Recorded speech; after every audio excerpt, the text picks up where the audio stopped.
on a lake. She is dreaming, she is drifting, never been so wide awake. Captured in the moment by the beauty all around her, there's nowhere else that she would rather be. Hello and welcome. This is Karen Motakaitis, and you're listening to How She Really Does It, the place where inspiration and possibility meet. We're wrapping up 2022, and one thing I've given myself permission to do is no New Year's resolutions. And it's not something, I'm not a New Year's resolution person. I haven't done it, I don't even know, maybe in decades. Because when I was younger, I would make a resolution and all the hype and in the adrenaline, and I didn't have the skill set of how to honor commitments to myself. So I don't have New Year's resolutions. Maybe you do and that works for you and supports you. I don't. And I can't believe we're closing out 2022 and moving into 2023. I am definitely middle-aged, and I resonate so much more of what my parents used to say of how fast life goes.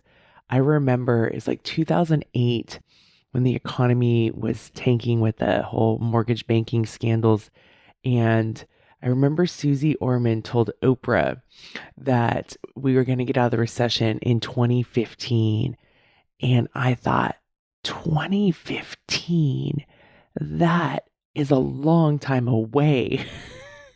So here I'm thinking about something I saw in 2008, and we are stepping into 2023, which will be 8 years after the thing that I thought was a long time away. So it is fascinating. It reminds me to ask myself the question that I so often like to ask here, and I ask myself is, what do I want to do with this one precious life? What do I want to do? What do I want to experience? How do I want to be? And so for me, as I shared last week, my way of being is I want to have even more equanimity. And I'm going to remind you what that is. It's mental calmness, composure, and an evenness of temper, especially in a difficult situation. One of the things that I've learned about myself and realized was I need space. I need space to be able to handle the difficult situations. I need space so that I can show up with mental calmness. And it's so fascinating because when I walk into a coaching session with a client, and there can be a lot at stake for my clients, there can be a lot of stressors, right? I know them, I partner with them. And I also don't know what I'm walking into for that session, because while they may have told me this is what they want coaching on, often actually what happens, they're like, yes, I know I emailed you this. This is what I want to focus on. Okay, let's go. I have mental calmness and composure and can stay grounded because I have the space, and I have the space in that time with them to be grounded. So I've learned that for me to have equanimity is for me to have space so that I can have the mental composure, so that I can deal with the difficult situations, right? It's not like my clients come and there's no difficult situations and we're like, oh my gosh, this is great. We're badasses. This is so fun. Like there's a lot of heavy work that we do together. So true equanimity is a balanced engagement with all aspects of life. It's not a withdrawal. I have attention, I have awareness, I lean in to the hard stuff, right? And it's the opening to the whole of life with composure and ease of mind, accepting the beautiful and terrifying nature of all things. And so that is me walking into 2023 is really to develop this even more. I've really used compassion and empathy and learned how to have that skill set more versus survival or power over, or use my strength and grit to make things happen versus the equanimity of allowing for things. Okay, so that's the New Year's Eve thing, but I want to talk as we go back, and we're going to be re-entering into the workplace for those of you that have had some time off, is the cost of verbal vomiting at work.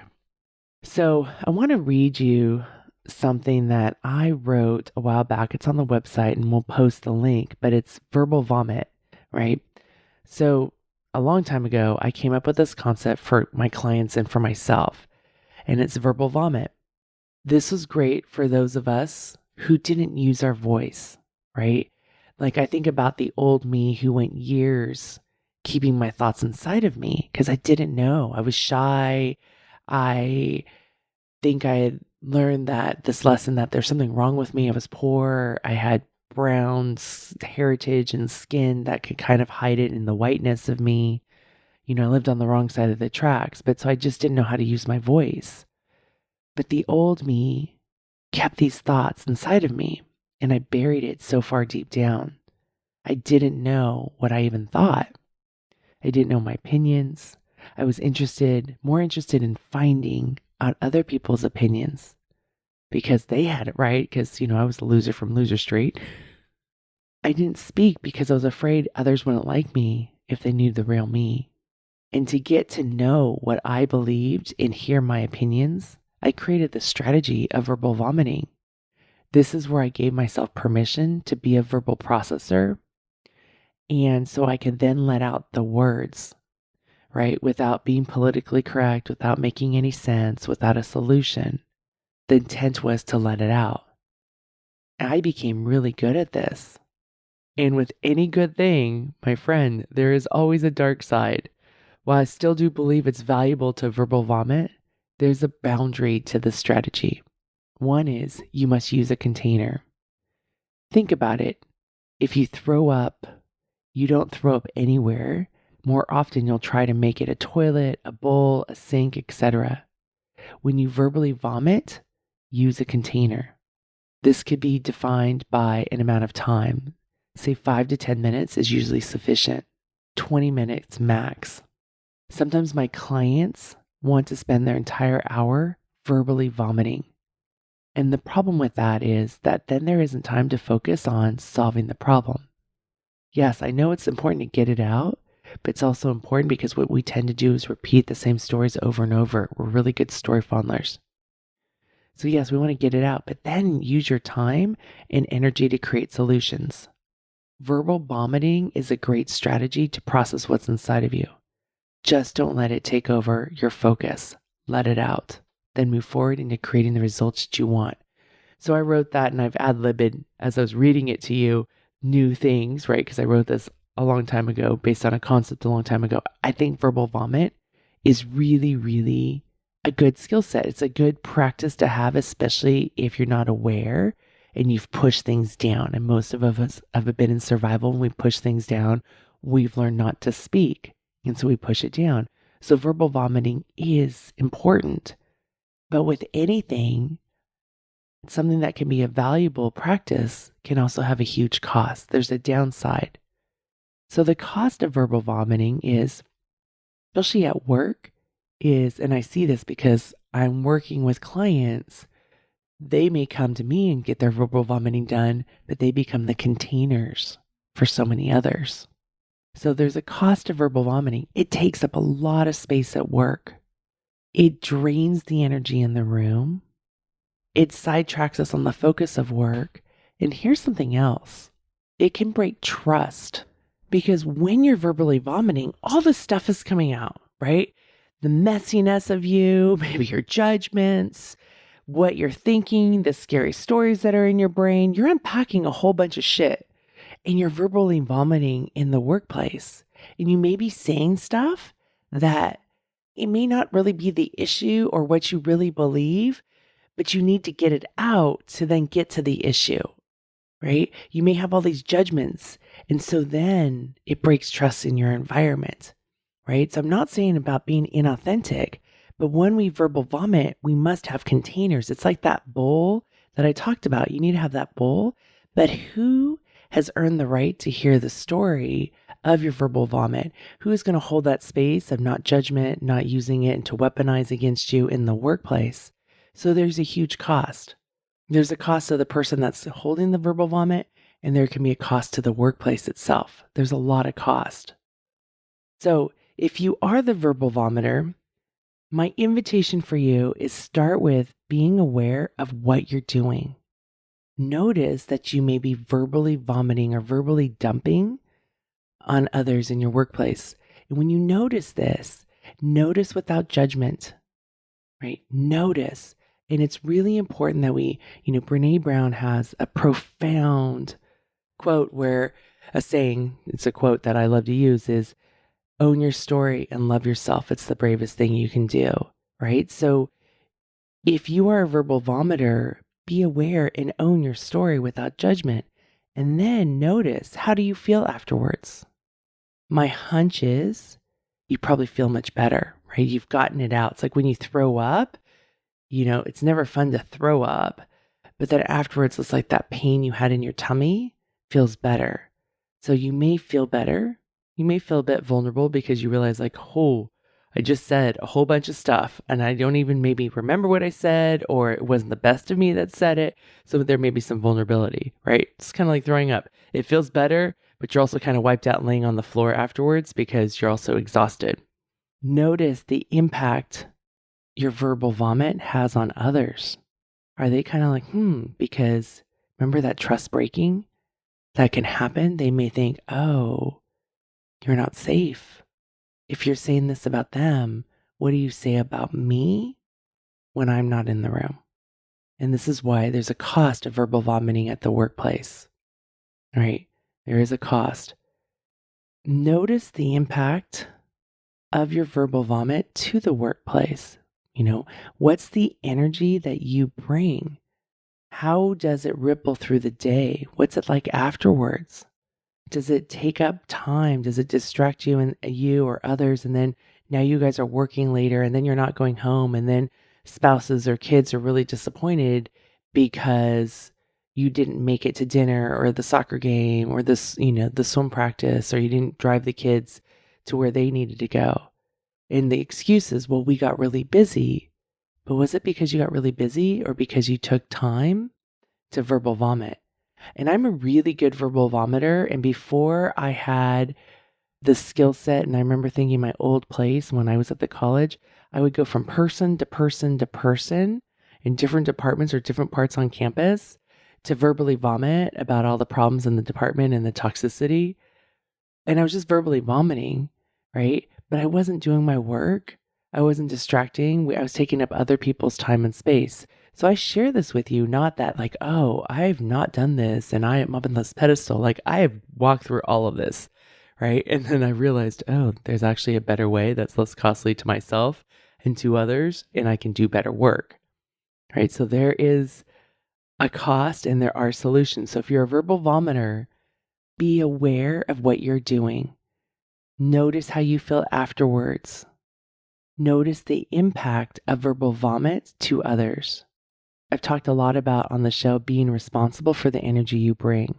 And next week, I'm going to talk about teams and support. So stay tuned for that episode. But when I'm saying, that you may feel better, but at what cost? Right? So all we're doing right now is if you are a verbal vomiter in the workplace, notice, right? Notice, look at what's working and what may not be working. And next week, I'll talk about the support you can have so that you can verbal vomit, but without the cost of the workplace and the broken trust. Now, for those of you who are on the receiving end of verbal vomiters, and we probably do both, right? My question for you is, if you're on the receiving end, do you have a container for them to vomit in, right?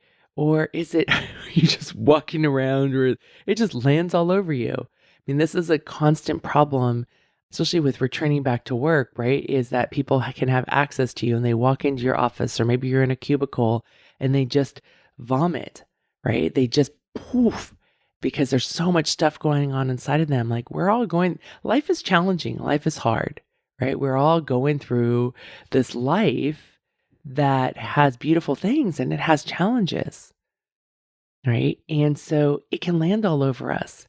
Are you prepared for it? Do you have the container? What does the container look like, right? If you're on the receiving end, notice, does the vomiter go from you, then to the next person, then to the next person, just like I did, right? People didn't know because I was on campus and my office was in the pool, and I would go to my friend over at facilities, then I had another friend over here, then I had another friend over here, then I had a friend that lived in town, And he and I would get together and we just verbal vomit, right? So it's constantly going around and around, but not even creating that space of awareness. It was just, let me complain. So if you have a verbal vomiter who goes from person to person and you notice this pattern, right? Maybe you could remove yourself from this production line. That could be an option. Knowing that, hey, they have other people. You don't have to be on the receiving end, and that's okay. Especially for all of us who are like over responsible, thinking, oh, we need to be a good person. We need to care about people. This is my responsibility, right? Really question that. The other thing is to notice the impact to others. That way you can start to maybe create an awareness of how it's impacting you. Often we're so blind to what's going on with us, but we can see it with somebody else. So look for that. Notice, what is the impact? Look for it. Is there an impact? Is there not? And then give yourself permission that you don't always have to hold the bowl. You don't always have to hold the container. Just because you can doesn't mean you're supposed to. And give yourself permission that you don't really have to take it all in. They can tell you all the stuff, but you don't have to like be emotionally hooked with what they're going through. I had a client say to me this week, her son lost his job. It was his first professional job, out of college, and he got laid off. She said to me, she goes, I don't need to worry because he's not worried. I'm like, wait a second. So if he does get worried, does he actually need you to worry? When you're worried, what do you need? Usually we need somebody to believe in us, to have confidence in us, never false, right? For when we're in our struggle.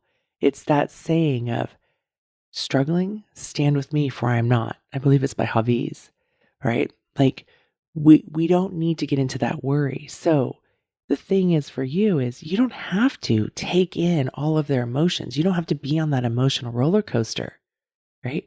I often use that as a metaphor, like with my clients it's like walking your kids up to the roller coaster. And I remember I had to do this. It was so hard. My daughter was 9 and my younger one was 7. But my younger one didn't want to go on roller coasters at Disneyland. Not that they're big roller coasters, but she didn't want to. And so I had to make a decision. Do I go on the roller coaster with my 9-year-old and leave my 7-year-old by herself? Or do I stay with my 7-year-old and strap my 9-year-old, right? My 9-year-old really loved roller coasters and she would go on it. I didn't have to go on that ride with her. And at this point in my life, I really don't like roller coasters. But you can walk up your kid to the gate. They can get on, be strapped, and you can stay there. You don't have to be on that emotional roller coaster. So whether it's your child, it's a colleague, it's an employee, you don't have to be on their emotional roller coaster. And in the ideal world, right, we'll pull out the book and be like, oh, you just need to do a better job of establishing boundaries. You need to shut your door, right? Like Adam Grant is fantastic at this. Tuesdays and Thursdays, winter semester, he writes, his door is shut. He doesn't answer emails. He's in the writing. He's got really good boundaries. His colleagues will email him and say, I can see in your office. Why aren't you responding? And partly because of his position, he's at Wharton. He's prolific, right? He's done all this great work. He's able to have this. You may not, right? Like that's the ideal version for us. But then you may not have the belief in you that you are deserving of that boundary of not taking it on. You may not have the ability because maybe you don't have a closed office and you're right there and people don't know how to self-regulate or they don't understand that you may not be available, right? And they're lacking self-awareness. So you may not. So with this one client, what are the boundaries as people verbally vomit and she's totally tapped out of her capacity to be able to hold this for people? What it finally came down to is it's what we would call a small step, right? And small steps, never disregard a small step. Small steps lead to big changes. I've watched this happen time and time again. I've walked clients through this time and time again. We discount it because it's not that big, hairy, audacious goals, but small steps, my friend, it's the secret sauce. So what we came up with was instead of this, big boundary, the initial small step was to look at her colleague, to listen, to nod, make her tea, and then walk back into her office and not take it on, not think that it was her responsibility to fix it, right? It's a small step. She listened, but it kind of went in and it went out, right? And that was satisfactory for him, for her to do that. And that's her small step. And it's huge because it's about learning a new skill set and not getting emotionally hooked or taking it in. And that, my friend, is actual boundary forming. It's the idea of questioning, is this my problem to solve, right? And reminding yourself, this is not my problem to solve, or this is not my problem to take on. And while at the same time, I can't have a boundary of, I will not be here for your verbal vomit, right? That's the constraint that is currently going on, and we're going to work on that. And partly because the person may not have the awareness of the invisible cost of their actions. And then they would walk away and pout and become more resentful and bring in even more difficult energy into the space. This is an example of taking care of yourself with someone who is demanding from you. As you work on building that fence that I like to talk about as a boundary, you maybe, you don't have it very high up yet and they're not quite used to it. But over time, we can get to that higher level boundary, like a Adam Grant, where like, okay, Tuesdays and Thursdays, I'm blocked out. Or maybe it's, Tuesday mornings from 8 to noon, you get some deep work done, right? And you teach your colleagues this. So today's show is about cultivating the awareness of the cost of verbal vomiting. Instead of thinking that we're being nice or supportive in the workplace to those who can't self-regulate, don't know how to self-regulate, aren't even aware of what they're doing, right? And can't do their own processing. There's an invisible cost to the emotional labor that's done by certain people in the work environment when they hold on to everybody's unhappiness and emotions or problems. And there's a cost to the time it takes and the lack of focus of the workday. There's a cost to distractions. And there's a cost to broken trust in the workplace environment. It's not going to feel safe.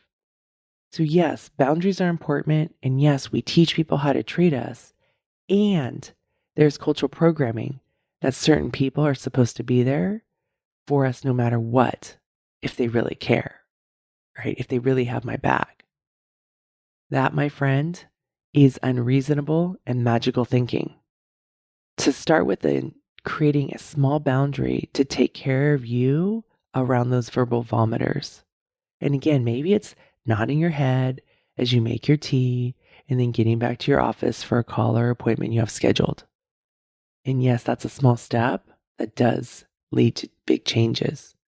And maybe you don't have a call or appointment you have scheduled. You have work scheduled with yourself. So you do have an appointment that is scheduled. We so discount and diminish our appointments with ourselves, but then hold those appointments with others. And your appointment with yourself is very, very important because it allows you to get your work done and it allows you to meet the deadlines of your team, your company, and it allows you also to hold the responsibilities that you may have at home. And maybe if you're single, that responsibility is you taking care of you so that you can enjoy this one precious life, right? Or so that you have the energy to move through and not want to just quit or have slow burning embers inside of you. The other option, I talked about creating a small boundary. The other option is to not take it on, not try to fix the person's situation, acknowledge it with, I'm sorry you're going through this, or I can hear that this is really hard. And then let it go and walk away. Creating the awareness of verbal vomiting and starting with one small step and practicing it so that you can reduce the cost to you is the key. I'm going to leave with this final story. When I was in grad school, I had this professor who was actually an administrator at Cal Berkeley.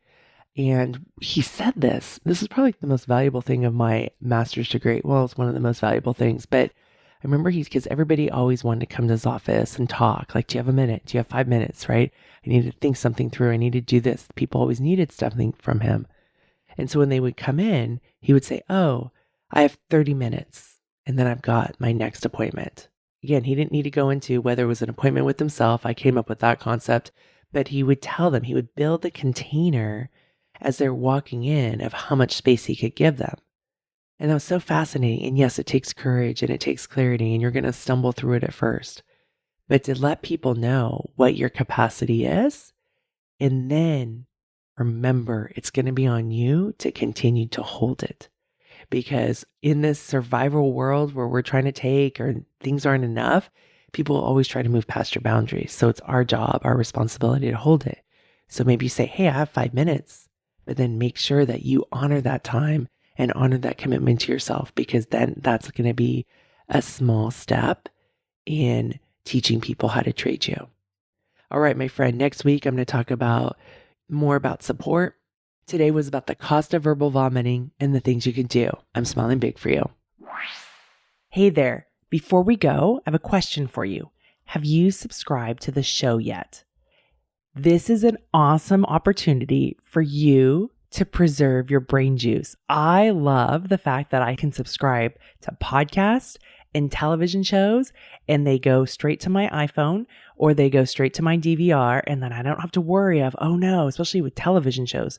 Did I hit record? Is it going to be there? Or now do I have to watch it on demand and go through all the commercials? So go and hit the subscribe button. There's a link in the show notes, and that will ensure you that you never miss a show. And you can also save your brain juice for other things in your life. There's way more important things. But you and I will still be connected because the show will be waiting for you in your phone. Go to the link in the show notes, subscribe to the show so you can automatically get all the shows to your phone. I'm smiling big for you. On a lake, she is dreaming, she is drifting, never been so wide.